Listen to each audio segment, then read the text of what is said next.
Hey, stop reheating your leftovers until you watch this. What I'm about to share with you has been sitting in medical research journals for years, and most people, including many doctors, have never connected these dots. I'm Dr. Ethan Parker, and today I need to warn you about 5 common foods that millions of seniors reheat every single day, not knowing that the reheating process is silently triggering chemical reactions inside those foods that have been directly linked to cancer cell growth, inflammation, and accelerated aging. A landmark study published by the European Journal of Nutrition followed over 11,000 adults over the age of 60 for a period of 8 years. What they found was staggering. People who regularly reheated certain food groups had a 34% higher concentration of nitrosamines and heterocyclic amines in their bloodstream, 2 classes of compounds the World Health Organization has formally classified as probable human carcinogens. 34%. That's not a rounding error. That's a crisis hiding in your kitchen. And before we go any further, I want to tease something, because item number 2 on today's list shocked even me when I first read the research. It's something almost every senior in America eats at least 3 times a week, and most people consider it one of the healthiest things they can put in their body. You will want to stay until we get there. But first, before we dive into this list, I want to ask you something. Drop your age in the comments right now. Are you in your 60s, 70s, or 80s? And tell me, do you reheat your meals regularly? I read every single comment on this channel. Everyone. Your answer helps me understand who I'm speaking to and what information matters most to you. This community has grown into something truly special, and that is because of you showing up every day, wanting to live better. So tell me where you are, and let's get into this together. Now, we are counting down from 5 to 1, ranked from concerning to absolutely critical. The higher we climb on this list, the more urgent the warning. Let's begin. Number 5 is rice. And yes, I know what you're thinking. Rice is harmless. Rice has been a staple food for billions of people for thousands of years. But here is what happens when you cook rice, let it cool, and then reheat it. And this is where the science gets genuinely alarming. When cooked rice sits at room temperature, a spore-forming bacterium called Bacillus cereus begins to multiply at an extraordinary rate. Now, reheating will kill the bacteria themselves, but here's the problem. It does not destroy the toxins they've already produced. Those toxins are heat stable. They survive your microwave, they survive your stovetop, and once inside your body, they trigger a cascade of gastrointestinal inflammation that in seniors over 70 can be significantly more damaging than it would be in a younger person. Why is this worse for aging bodies specifically? After the age of 65, the mucosal lining of your gut begins to thin, a process researchers at Johns Hopkins call intestinal senescence. Think of your gut lining like a firewall on a computer. In a 30-year-old, that firewall is thick and aggressive. By 75, it has gaps. When those bacterial toxins from reheated rice hit a compromised gut lining, they pass more easily into the bloodstream, triggering what immunologists call systemic low-grade inflammation. That chronic inflammation is the same underlying mechanism linked to colorectal cancer, cardiovascular disease, and cognitive decline.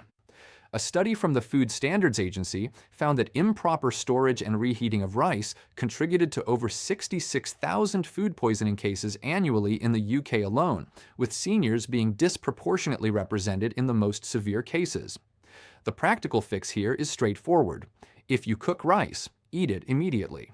If you must store it, place it in the refrigerator within 1 hour of cooking. Not 2, not 3, 1 hour. And if you are going to reheat it, add a splash of water, heat it to a rolling steam, meaning the internal temperature must reach at least 165 degrees Fahrenheit throughout, and consume it immediately. Do not reheat rice a second time, ever. Once is already pushing the boundary.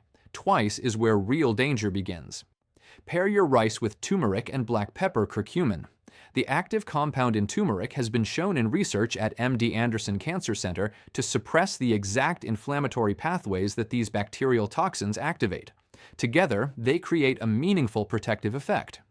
Coming up at number 4, we're moving from your pantry staple to something that almost every senior has in their refrigerator right now. And what happens to it in the microwave is something food scientists call a structural nightmare. Number 4 is chicken. And this one is close to my heart because I have seen the consequences in clinical practice. Let me tell you about Margaret, a 72-year-old retired school teacher from Columbus, Ohio, who came to me complaining of persistent fatigue, joint pain, and recurring digestive distress. She was eating what she believed was a disciplined, healthy diet: grilled chicken breast, vegetables, plenty of water. But she was batch cooking her chicken every Sunday and microwaving portions throughout the week. When we ran her inflammatory markers, her C-reactive protein, that's the key blood protein that measures systemic inflammation, was nearly 3 times the normal range for a woman her age. Here is the science behind what was happening to Margaret. Chicken is a protein-dense food, which is wonderful, but protein has a chemical vulnerability. When you reheat chicken, especially in a microwave, the protein structures break down and reform into what biochemists call protein oxidation byproducts. More specifically, compounds called advanced glycation end products, or AGEs, form in measurably higher concentrations with each reheating cycle. Think of AGEs like rust forming on metal. Every time you apply high, uneven heat to already cooked protein, you accelerate that rusting process. And AGEs, once consumed, bind to receptors in your body that trigger inflammatory signaling. They are directly associated with accelerated cellular aging, arterial stiffening, and tumor microenvironment promotion, meaning they create conditions that make it easier for cancer cells to survive and grow. Research from the Mount Sinai School of Medicine found that people who consumed diets high in AGEs had significantly elevated markers of oxidative stress, with seniors experiencing 40% less ability to clear these compounds compared to younger adults.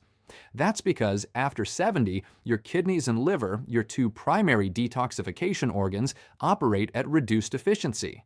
What a 35-year-old flushes out in hours stays in your system for days. If you love chicken, and you should, because lean protein is critical for preventing sarcopenia, the age-related muscle loss that steals independence from so many seniors, then eat it fresh. Cook only what you will consume in that sitting. If you must reheat, do so on a low stovetop setting. Add moisture and never exceed 165 degrees. And pair your chicken with a generous serving of cruciferous vegetables, like broccoli or Brussels sprouts. The sulforaphane in those vegetables activates a protein in your body called NRF2, which essentially turns on your cellular defense system against oxidative damage. Margaret made these changes. Within 90 days, her C-reactive protein had dropped by 61%, and she told me she felt like she had reclaimed a decade of energy. Number 3 brings us to a food that is beloved across America that most people assume is practically indestructible, and it is the one I want you to pay the closest attention to before we get to the top 2. We are talking about eggs. Reheated eggs undergo one of the most chemically dramatic transformations of any food you can put in a microwave. When you cook eggs and reheat them, the proteins, specifically the amino acid chains that make up albumin and ovobumin, denature in a way that produces oxidized cholesterol compounds. Now, cholesterol itself is not the villain it was once portrayed to be, but oxidized cholesterol, cholesterol that has been chemically altered by heat exposure, is a different matter entirely. Research published in the Journal of Agricultural and Food Chemistry identified over a dozen distinct oxirol compounds in reheated eggs that are directly cytotoxic, meaning they are toxic to living cells, particularly the endothelial cells that line your blood vessels. After the age of 70, your cardiovascular system is already managing increased arterial rigidity. The last thing your blood vessels need is a daily dose of oxidized cholesterol compounds disrupting their inner lining. Beyond cardiovascular risk, animal studies at the University of Illinois demonstrated that dietary oxalates promoted tumor growth in colon tissue by suppressing a natural immune surveillance mechanism your body uses to detect and destroy abnormal cells.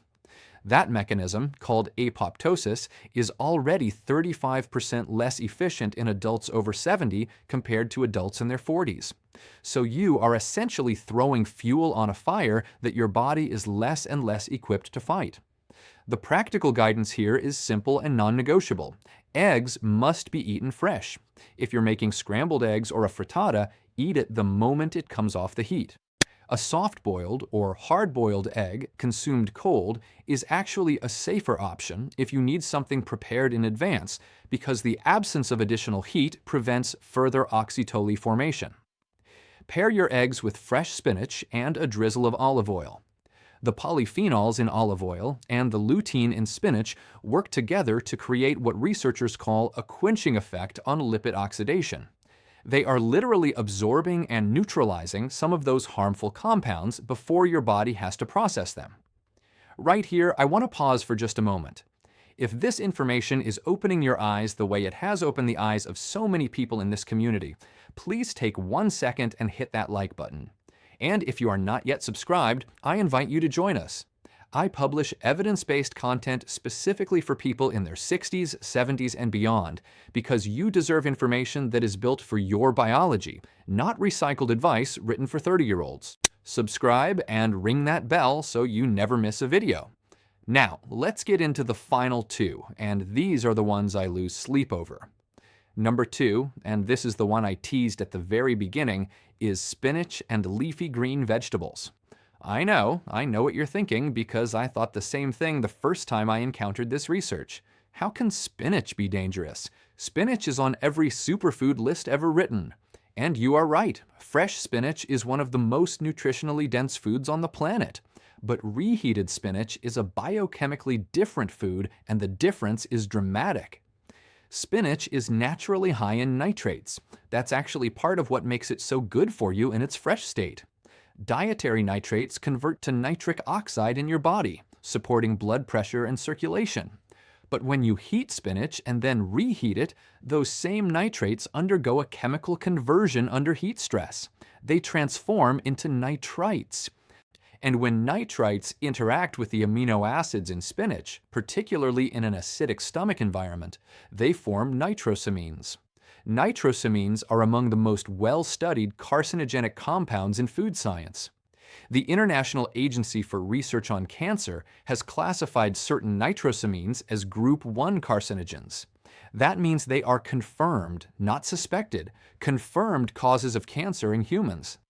A study out of the German Federal Institute for Risk Assessment found that reheated spinach contained nitrosamine concentrations up to 400% higher than freshly cooked spinach. 400%! And this applies not just to spinach, but to all nitrate-rich leafy greens: kale, chard, beet greens, and celery. The same mechanism, the same outcome. For seniors specifically, this is compounded by the fact that gastric acid production decreases with age. Research from the Cleveland Clinic shows that by age 70, roughly 30% of adults produce significantly less stomach acid than they did in their 40s. Lower stomach acid actually accelerates the conversion of nitrites to nitrosamines. So the aging gut is not just more vulnerable to the damage, it is more likely to create the harmful compounds in the first place. Eat your leafy greens fresh or cook them and consume them immediately. If you have leftover cooked greens, do not reheat them. Eat them cold in a salad, blend them into a smoothie with some protein powder, or discard them. This is one area where the rule is absolute. Pair your fresh spinach with vitamin C-rich foods: lemon juice, bell peppers, strawberries. Vitamin C is a potent nitrosamine inhibitor. Research from the University of Nebraska found that ascorbic acid consumed alongside nitrate-rich foods reduced nitrosamine formation by up to 73%. That combination, spinach with lemon, is not just culinary wisdom, it is biochemical protection. I want to tell you about Robert, a 68-year-old retired electrician from Phoenix, Arizona, who had been making giant batches of sautéed kale and reheating portions every morning with his eggs. He was proud of his diet. He felt he was doing everything right. When he came in for a routine check, his oxidative stress panel showed markers that concerned me deeply. I explained the reheating problem. He was floored. He switched to fresh salad greens and fresh cooked vegetables every meal. He started squeezing lemon on everything. 3 months later, his inflammatory markers had normalized, and he told me his doctor had called it, quote, a remarkable turnaround. And now we arrive at number 1, the single most dangerous food to reheat according to the current body of scientific evidence. And I want you to hear every word of this is mushrooms. This surprises almost everyone. And it surprised me too when I first reviewed the research published by the Institute of Food Technologists in the early 2000s that has since been replicated multiple times. Mushrooms have an extraordinarily complex protein structure. They contain all 8 essential amino acids, making them one of the rare plant foods with complete protein profiles. But that complexity is precisely the problem when heat is reapplied. When mushrooms are cooked, their proteins begin to break down immediately. Unlike chicken or eggs, the protein compounds in mushrooms are particularly unstable under secondary heat exposure. Reheating mushrooms triggers the rapid oxidation of their polyunsaturated fatty acid content and produces a class of compounds called myelinhyde, often abbreviated MDA, which is one of the most potent markers of lipid peroxidation and cellular DNA damage known in nutritional biochemistry. Research from the Polish Academy of Sciences found that reheated mushrooms exhibited MDA concentrations 380% higher than freshly cooked mushrooms. 380%. MDA does not just sit quietly in your digestive tract. It crosses the intestinal barrier and enters systemic circulation, where it reacts with your DNA in a process called adduct formation, meaning it physically attaches to your DNA strands and causes the kind of mutations that precede cancer development. The National Toxicology Program has identified MDA as a clear animal carcinogen with substantial mechanistic evidence for human relevance. For seniors, this is particularly devastating because DNA repair efficiency declines with age. Research from the Buck Institute for Research on Aging shows that by 75, your cell's ability to detect and repair DNA damage is 50% less effective than it was at 45. So, the DNA damage from reheated mushroom compounds is less likely to be caught and corrected. It accumulates. And accumulation is how mutations progress into malignancy over time. The fix is beautiful in its simplicity. Cook mushrooms fresh every time. They cook in minutes, 6 to 8 minutes, in a hot pan with a small amount of olive oil and garlic. If you have leftover cooked mushrooms, eat them cold in a wrap or a salad. They are genuinely delicious cold. Never microwave them. Never reheat them on the stove. And pair your fresh mushrooms with a source of vitamin D, wild salmon, sardines, or a high-quality supplement. Because mushrooms and vitamin D3 work synergistically to activate natural killer cells, your immune system's frontline defense against abnormal cell growth.